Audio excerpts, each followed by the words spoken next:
So we're going to look at page 3 of exam 1 for the Gen Chem 1, that's Chem 125 for the fall of 2018. This is the last page for the first exam. Just 2 questions here, and then we will be done looking at the answer key for the first one here. So let's zoom in and let's see what we can start to look at here. So question 9, it's asking us to provide the proper IUPAC name or the formula for the following compounds, right? So we're either translating name to formula or formula to name. So starting on the left-hand side here. Now remember, there's a hierarchy. Well, let me back up. There's not a hierarchy. There's 2 types of compounds we will learn how to name in Gen Chem, right? There's either our covalent compounds or there's ionic compounds. Our covalent compounds and ionic compounds, they have different naming rules to go through those names. Now, the purpose of this video is not to sit here and review all the rules to either name a covalent or an ionic compound. So I would suggest you go look at the links that I've posted for you on the Canvas site, or read through the book, or come see me in my office hours if you need to go through that stuff. So I will be covering some of the rules, but not all of the rules. But remember, the first separation that we need to make is identify whether the compound is covalent or ionic. Now remember, a covalent compound is a compound that is made up from nonmetals bound to nonmetals. Right? So nonmetals bound to nonmetals is a covalent. Ionic compounds, there's 2 definitions. Right? We can either say that it is a compound which is a cation and an anion, and that would be the best definition, a cation bound to an anion, or we can say a metal bound to a nonmetal. The metal bound to a nonmetal works for most of the time, right? But we just have to be careful and understand that an ionic compound is really a cation bound to an anion. So covalent versus ionic. Okay, that being said, let's go take a look at the first one. So we have NH42, right? NH42SO3, right? NH42SO3. Now, we should see these and immediately recognize our polyatomic ions. Okay, so polyatomic ions. You have to know the names of these. There is no secret to it, right? You just have to memorize them. You have to know them. Eventually, we will learn how they come together to form those ions. But even knowing that, there's no big mystery to it. Memorize your polyatomic ions, know the names, know the charges. Remember, your polyatomic ions are considered invariant, right? That means they're never going to change. They're always going to have the same charge. Okay, so let's take a look at one bit at a time here. Here we have ammonium, right? Ammonium is NH4, right? It's got a 1+ charge. And let me just find a different color. This looks good, right? And SO3 is sulfite. Sulfite. So this is an ionic compound, right? So we're using the ionic naming. These are invariant species. So we're naming it based off of an invariant ionic species.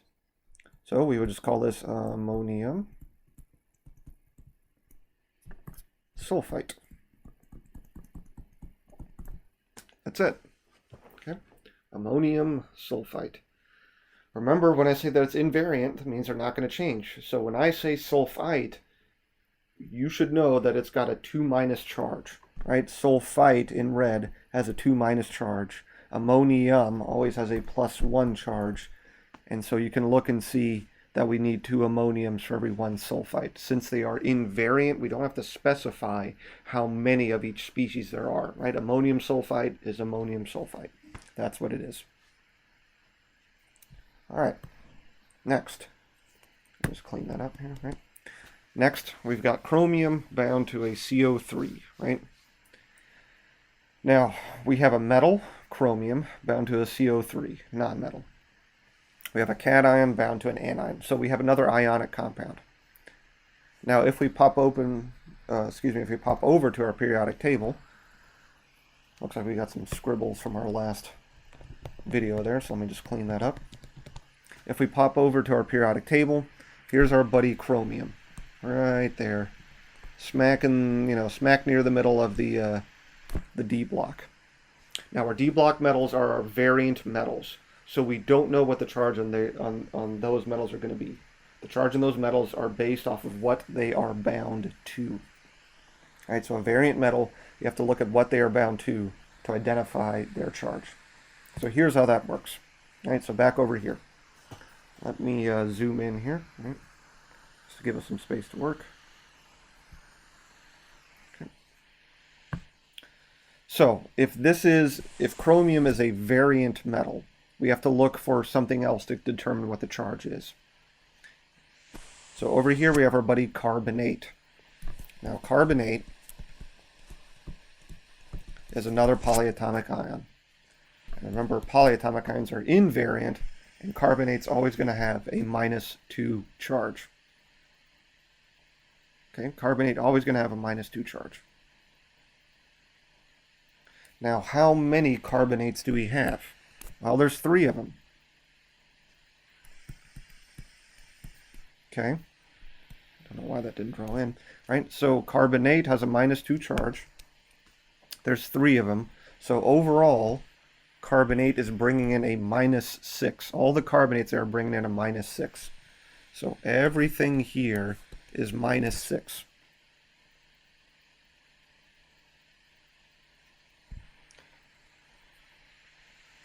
Now we have to realize that this is a neutral compound. So we have a total of -6 coming from all the carbonates. We have to add something to that -6 to get to 0. Well, I think you guys can figure out that there's a +6, right? So we have to add +6 to -6 to get to 0. So what that means is our chromiums here have to total up to be +6. But you'll see, let me see if I can find another color here, red, okay? Look how many chromiums we have. There's 2 of them. So the total chromiums have to add up to be +6, and there's 2 of them, right? So 6 divided by 2 is +3. You guys following along with that? Take a look at the colors, right? All the carbonates together add up to be -6 in green, which means +6 in black has to be for all of our chromiums. There's 2 of them in red, so each one has to be +3. Okay? So let's go through and name this then. We have chromium 3, right? We put the charge in Roman numerals. Chromium 3, carbonate. And I guess I should have written that in green. So let me just go back and fix that real quick. Chromium 3. There it is. Carbonate. Got it? This here, right, this Roman numeral set here tells us the charge on the individual chromium atom. It doesn't tell us how many there are, right? It's just telling us the charge on each chromium that may be present in that molecule. So pause here for a second and follow along, or take your time to figure out what we're going through. All right, so let's take a look at the next problem here. Mercury-Bromide. On the previous example, right, we just learned what the Roman numeral 2 stands for, right? This 2 is telling us that on each mercury there's a +2 charge. Okay, so mercury is Hg. Right now we know it's got a 2+ charge. Bromide, right? Bromide means we have a Br with a 1- charge. Now, if you don't know how I got that 1- charge, pause, take a look at the previous videos that I posted to see how we can predict charges on ions. Right? Take a look for the octet rule, any of these kind of videos related to that. So now we've got to play the balancing game, right? Mercury brings in a +2 charge. Bromine brings in a -1. So how many -1s do we need to cancel out that +2? Right, so we bring that together. So we have 1 mercury, and we need 2 bromides there, right? 2 bromine atoms to cancel out that +2 charge so that everything equals 0. So HgBr2.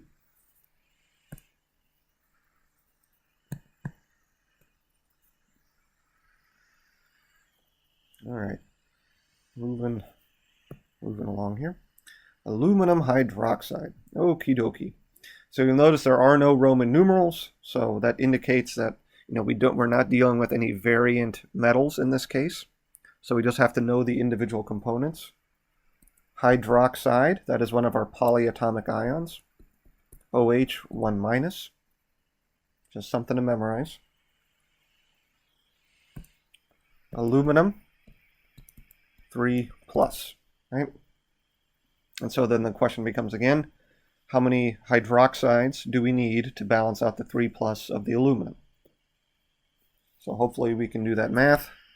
Al, we're going to put this in parentheses, OH 3. Remember, when we're dealing with polyatomics and there's multiple, you want to put them in parentheses to indicate multiple of the polyatomics.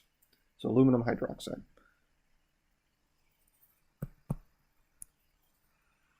Wonderful.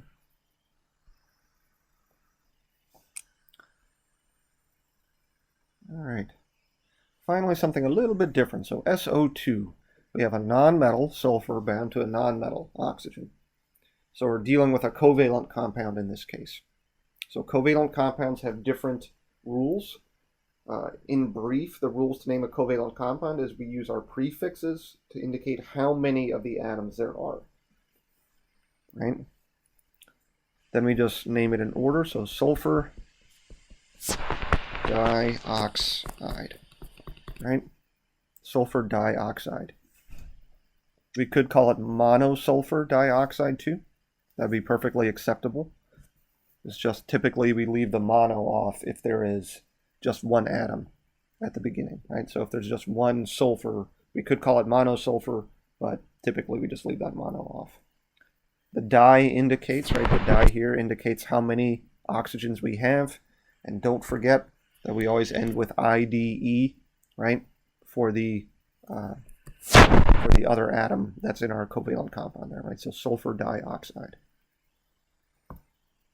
Next, P2O5, a non-metal bound to another non-metal. So another covalent set of naming.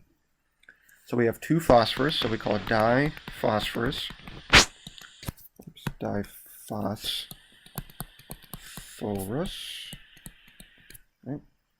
5 oxygens, so pentoxide, or pentaoxide would be just fine also. Diphosphorus pentoxide or diphosphorus pentaoxide.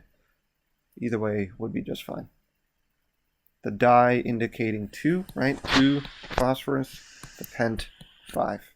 And there's our IDE ending again, right? So diphosphorus pentaoxide or pentoxide. All right. Lastly, we have these two here, phosphate and nitrate. This is just pure memorization. I'm asking you what the polyatomic ions are. Do you remember what phosphate is? PO4, 3-. This is one of our only 3- set of polyatomic ions. Phosphate, right? We also could have phosphite, but not too many polyatomics with a 3- charge. Nitrate, NO3, 1-.